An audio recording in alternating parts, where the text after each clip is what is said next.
On the world's most dangerous mountain, survival doesn't always depend on the climb. Sometimes, it depends on the walk back down. On January 16, 2021, Sergi Mingote, a veteran Spanish mountaineer, former mayor, husband and father, had already done what most people will never dare to attempt. He had reached high on K2 during a historic winter expedition. The weather had briefly relented. The route was familiar. Camp 1 was close, and yet, in a matter of moments, everything ended. Here is the uncomfortable question few people ask. How can a climber survive the ascent only to lose his life during the descent, the part everyone assumes is safer? Mingote was not reckless. He was not inexperienced. He was not alone on the mountain that season. He had climbed some of the world's highest peaks without supplemental oxygen. He understood altitude, exhaustion, and risk better than most. So what went wrong? This is not a story about heroics at the summit. Sergi Mingote never stood on K2's peak that winter. This is a story about something far more unsettling: how fatigue, routine, and a single misstep can become lethal at 6,000 meters, even when the hardest part seems over. In disaster storytelling, there is a brutal truth. Most fatal decisions are made after people believe the danger has passed.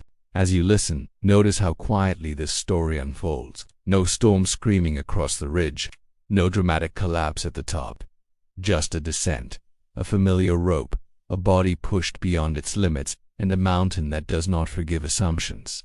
If you value deep human stories behind real mountaineering tragedies, this is exactly what K2 Stories exists for. We focus not on myths, but on moments, the small decisions that separate survival from silence. And before we go any further, ask yourself this: if the most dangerous moment isn't the climb up, why do so many climbers let their guard down on the way down? That question will follow Sergi Mingote all the way to Camp 1 and beyond.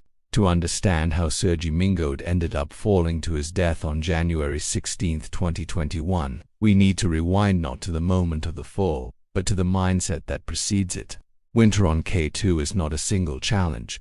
It is a slow erosion of the human body. Temperatures routinely plunge below -40 degrees Celsius. Wind strips heat faster than the body can generate it. Every breath at altitude costs energy. Every step demands focus.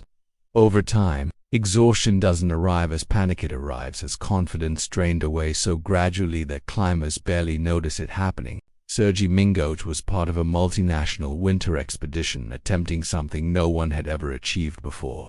The first winter ascent of K2. By January, the mountain had already claimed energy, strength, and clarity from everyone involved. Mingote's role was not reckless pushing. He was not forcing the route. His task that day was comparatively conservative, climbing up toward Camp 3 and then descending back to Camp 1, a routine rotation, the kind climbers perform repeatedly to acclimatize cache gear and strengthen the body for future summit bids. That sense of routine matters more than people realize. By January 16th, Mingote had already completed multiple carries on K2. He knew the terrain between Camp 1 and Camp 2. He had moved on fixed ropes countless times throughout his career. He had descended steeper, more dangerous faces on other mountains. Nothing about that section of the route screamed danger, but winter strips mountains of their margin for error. Snow hardens into ice. Anchors freeze into place. Ropes become rigid, brittle, less forgiving. Gloves lose dexterity. Goggles, fog, oxygen debt builds quietly. The body's ability to recover between movements vanishes. By the time Mingote turned around to descend, fatigue had already accumulated not just from that day, but from weeks at altitude. This is where many tragedies begin. Climbers rarely fall because they are afraid. They fall because they are tired. Eyewitness accounts later suggested that Mingote was descending alone, moving down fixed ropes toward Camp 1. There was no chaos, no radio panic, no visible storm. Conditions were harsh but typical for winter K2. Then, somewhere above Camp 1, something failed. It may have been a slip. It may have been a misjudged step. It may have been a moment where his crampon didn't bite as expected, or his grip weakened just enough. What we know is this: Mingote fell approximately 1,000 meters. On K2, A fall of that distance is not survivable. But here is the detail that makes this story unsettling. Mingote did not fall during a technical crux, or while pushing limits upward. He fell while doing what climbers do thousands of times, going down. Descent is where discipline erodes. The mind tells you the hardest work is finished. The body is already planning rest. The focus that kept you alive on the ascent begins to soften. And on a mountain like K2, softness is lethal. There is a psychological trap climbers call summit syndrome, but there was a quieter version few talk about: the descent illusion. The belief that gravity is now helping you, that the mountain is loosening its grip. It never does. Mingote's fall shocked the entire expedition. Radios crackled. Teams halted. Rescue at that altitude in winter was impossible. There would be no dramatic extraction, no second chance. And yet, what haunted fellow climbers most was not just the loss, it was how ordinary the moment had been. No warning, no spectacle. Just one man, descending toward safety, who never arrived. If this story ended here, it would already be tragic. But the real weight of Sergi Mingote's death lies not only in how he fell, but in why such falls continue to happen, even to the most experienced climbers on Earth, because the mountain didn't change that day. The only thing that changed was the moment everyone thought the danger was over, and that assumption will shape everything that comes next. After Sergi Mingote's fall, the mountain went quiet in a way only K2 can. There were no helicopters circling overhead, no rescue teams racing upward. In winter, at 6,000 meters, gravity makes the rules. Once a climber falls that far, the outcome is already decided long before anyone hears the radio call. But the silence that followed was not empty, it was heavy. For the teams still on the mountain, Mingote's death forced an uncomfortable reckoning. This was not a reckless novice. This was a man who understood risk, who had calculated his movements his entire career. And yet, he was gone during a descent he had likely performed dozens of times before. That contradiction is where this story deepens. Winter mountaineering is not only a physical battle, it is a prolonged mental negotiation. Each day, climbers measure how much fatigue they can afford. Each night, they bargain with sleep that never fully restores them. Over weeks, the brain adapts to danger by normalizing it, and normalization is dangerous. By mid-January, the K2 winter expedition had entered a psychological pressure cooker. Teams were waiting for weather windows that never fully opened. Progress was slow. Every push cost enormous energy for minimal gain. Radios carried frustration as often as coordination. In that environment, routine becomes a coping mechanism. You stop treating every movement as a potential failure point. You begin to trust systems, ropes, anchors, habits, because questioning them constantly is exhausting. Experienced climbers, especially, rely on familiarity to conserve mental energy. Mingote knew this terrain. He trusted the fixed ropes. He trusted his own body to do what it had always done. But winter changes the equation without announcing it. Cold stiffens ropes, metal contracts. Ice forms where snow once absorbed impact. A carabiner that moves freely in summer resists in winter. Gloves. A boot that bites perfectly on ascent behaves differently when weight shifts downhill. These are not dramatic changes. They are subtle, and subtlety is deadly at altitude. Somewhere on that descent, Mingote entered a narrow margin, the kind climbers don't feel until it's already gone. One misaligned step, one moment of delayed reaction, one fraction of a second where balance failed to correct itself. At sea level, that moment would mean a stumble. On K2 it means freefall. The tragedy is not that Mingote fell. It's that nothing unusual had to happen for it to occur. After the accident, climbers spoke quietly among themselves. Many admitted the same unsettling thought. This could have been any of us, because they had all felt the creeping exhaustion, the temptation to move just a little faster downhill, the urge to reach camp and rest. Descending feels like relief. Your muscles are burning, your lungs are empty. Your mind is already imagining the tent, the stove, the sleeping bag. That anticipation pulls attention away from the present moment. And on K2, attention is the last defense. What makes Mingote's death especially haunting is that he was not pushing toward glory. He was doing what climbers are trained to do: turn back when conditions are not ideal. He had made the safe decision, and yet safety is not a single choice. It is a series of choices that must all hold. When one fails, the mountain doesn't care how many were correct before it. As news of Mingote's death reached the outside world, headlines reduced the event to a line: Spanish climber dies after fall on K2. But that framing misses the truth. This was not a sudden disaster. It was the final outcome of accumulated strain. Fatigue does not announce itself. Routine does not feel dangerous. Experience does not grant immunity, and that realization rippled through the expedition. Some climbers reconsidered their own margins. Others felt the weight of continuing despite loss. The mountain had taken one of them, and it was still there unchanged, waiting. What no one could fully articulate yet was the deeper implication. Mingote's fall was not a fluke. It was a warning about what happens when the most dangerous phase of a climb is treated as an afterthought. And in the days that followed, that warning would collide with ambition, weather, and history in ways no one could ignore. Because K2 was not finished testing them, and Sergi Mingote's death would not be the last time that winter taught climbers a brutal lesson about assumptions. Sergi Mingote's death marked a psychological fracture in the winter K2 expedition. Up until that moment, danger had been abstract, acknowledged, respected, but distant. Climbers spoke in contingencies and probabilities. After January 16th, risk became personal. It had a name, a face, a voice that many had heard on the radio only hours earlier. And yet, the mountain did not pause. K2 has a way of forcing climbers into impossible mental positions. Turning back feels like surrender. Continuing feels like defiance. After a fatality, both choices become heavier. Every step upward feels disrespectful. Every step downward feels unfinished. This is the breaking point of disaster narratives, the moment where rational decision-making collides with emotional momentum. In the days following Mingote's fall, teams reviewed what they could. The accident site was far above Camp 1, unreachable, unrecoverable. There would be no body brought down, no closure in the traditional sense. On K2 in winter, death often means disappearance into terrain. That reality alone changes how climbers move. Knowing that a single mistake will not be forgiven, not by rescuers, not by weather, not by technology, creates a unique pressure. Some climbers grow more cautious.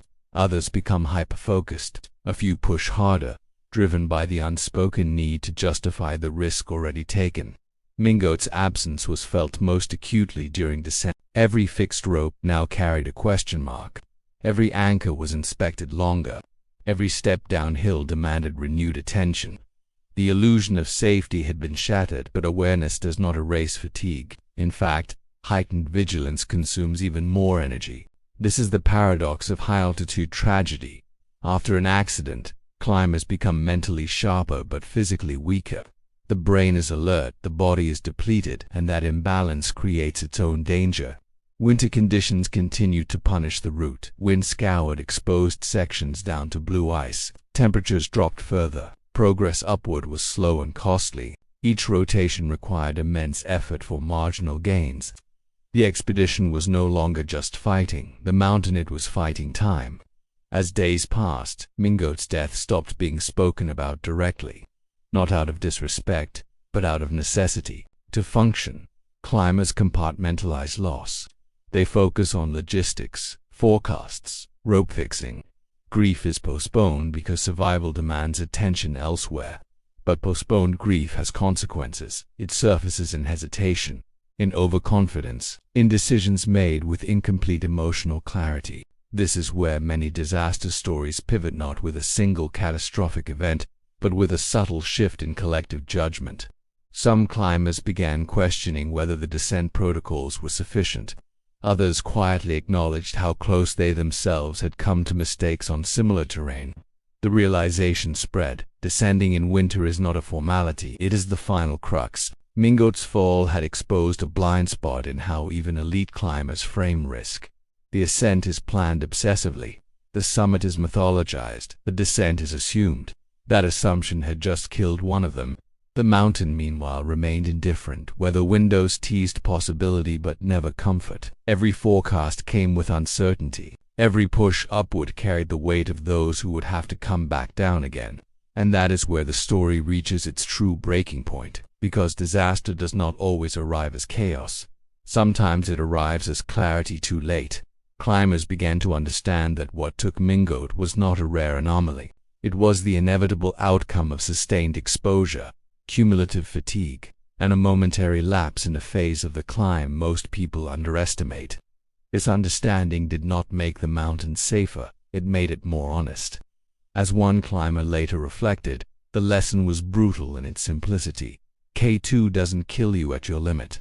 It kills you when you think you're done. By the time this truth settled in, Sergi Mingote had already become part of the mountain's winter history, a quiet reminder etched into the route between Camp 1 and Camp 2. And as the expedition continued, that reminder would shape every choice, every hesitation, every descent. Because the real danger was no longer theoretical, it had already proven itself. As the expedition moved forward, Sergi Mingote's death became an invisible companion. No one spoke his name constantly, but no one forgot it either. On a mountain like K2, memory doesn't fade, it embeds itself into behavior. Every climber descending past that section of the route now carried an added weight, the awareness that someone experienced, cautious and respected had not made it back. This is where disaster stories shift from shock to consequence. The immediate tragedy is over, but its influence expands. For those still climbing, the descent ceased to be an afterthought. It became the mountain's final exam, one that could not be failed. But understanding risk does not eliminate it. It only clarifies how little margin exists. Fatigue continued to accumulate. Weeks at altitude do not reset simply because awareness increases. Muscles remained depleted. Sleep remained shallow. Cold continued to sap strength and precision. Every rotation up and down the mountain was a negotiation with diminishing reserves. This is the quiet reality that rarely reaches headlines. High-altitude mountaineering is not about peak moments. It is about endurance of imperfection. No climber operates at 100% for weeks on end. Instead, they function at 70, then 60, then 50 while asking the body for precision it can no longer easily deliver. Descending under these conditions is an act of discipline, not relief. After Mingote's fall, many climbers slowed their descents deliberately. They clipped and unclipped with exaggerated care. They paused more often. They checked anchors that had already held dozens of people before them. But slowing down comes at a cost too. The longer you remain exposed, the colder you get. The longer you spend at altitude, the deeper fatigue digs in. Risk management on K2 is not about eliminating danger, it is about choosing which danger you can survive. That is the cruel arithmetic of the mountain. Some climbers privately admitted that Mingote's accident had forced them to confront something they had avoided acknowledging. Experience does not protect you from cumulative exhaustion. In fact, it can make you more vulnerable, because familiarity breeds efficiency, and efficiency can become complacency. Mingote had descended countless times in his career. He trusted systems because he had earned that trust over decades. But winter K2 does not reward past success. It only tests present condition. This is the emotional core of his story. He did not die chasing ego or glory. He died doing the responsible thing, turning back, managing effort, conserving strength. And yet, responsibility alone was not enough. That realization unsettled many climbers more than any storm, because if the right decision can still end in death, then certainty does not exist on K2, only probability. And probability is indifferent to intention. As days passed, Mingote's fall became part of the expedition's internal narrative. Not as a cautionary tale shouted aloud, but as a silent reference point, a recalibration of how every climber evaluated their own limits. Several would later say that his death sharpened their focus during descents more than any training ever had, not because they feared falling, but because they understood how ordinary falling can be. No dramatic failure is required, no heroic mistake, just fatigue, gravity, and a moment where the body cannot correct fast enough. This is what makes Sergi Mingote's story resonate far beyond mountaineering circles. It mirrors a broader human pattern. We prepare obsessively for our biggest challenges, but relax during the transition back to safety. We assume the danger is behind us, We let our guard down when vigilance matters most. On K2, that assumption is fatal. As the winter expedition continued toward history, Mingote's absence remained a boundary they could not cross. Some climbers pushed on, others would later turn back, but none of them moved the same way again on the descent. The mountain had delivered its lesson quietly and at a devastating cost. And in the end, that lesson would outlive the expedition itself, because Sergi Mingote did not fall at the limit of human ambition. He fell at the edge of human endurance where confidence, exhaustion, and routine intersect. And that intersection is where K2 waits patiently. Sergi Mingote never reached the summit of K2, and that fact matters because his story is not about victory or failure in the traditional sense. It is about something far more uncomfortable. The moment when a climber believes the danger has passed and the mountain proves otherwise. On January 16, 2021, Mingote was doing what mountaineers are taught to do. He was managing effort. He was descending before overextension. He was moving towards safety. And yet, the mountain did not care about intention. That is the final truth of K2. It does not measure experience. It does not reward discipline. It does not pause for exhaustion. It only responds to physics. Gravity does not negotiate. Cold does not forgive. Fatigue does not announce itself loudly enough to stop you in time. For climbers who later made history on K2 that winter, Mingote's death became a permanent reference point. A reminder that survival is not proven at the summit, but at base camp after the descent is complete. And for those who never climb mountains at all, his story carries a quieter warning. We often prepare for the hardest part of any journey. We focus, we plan, we brace ourselves. But when the peak moment passes, when success feels close, we relax. We assume control has returned. That is when mistakes slip in. Sergi Mingote did not die because he underestimated K2. He died because K2 never stopped demanding respect. If this story unsettled you, it should. Because disaster rarely announces itself with drama. More often it arrives during routine disguised as relief. That is why K2 Stories exists. We do not tell these stories to glorify danger. We tell them to reveal the human cost hidden behind brief headlines and to remind you that survival is never guaranteed, even when you do everything right. If you want more true, deeply human mountaineering tragedy stories that stay with you long after the video ends, subscribe to K2 Stories. Because on the world's most dangerous mountains, the climb may test your limits, but the descent decides your fate.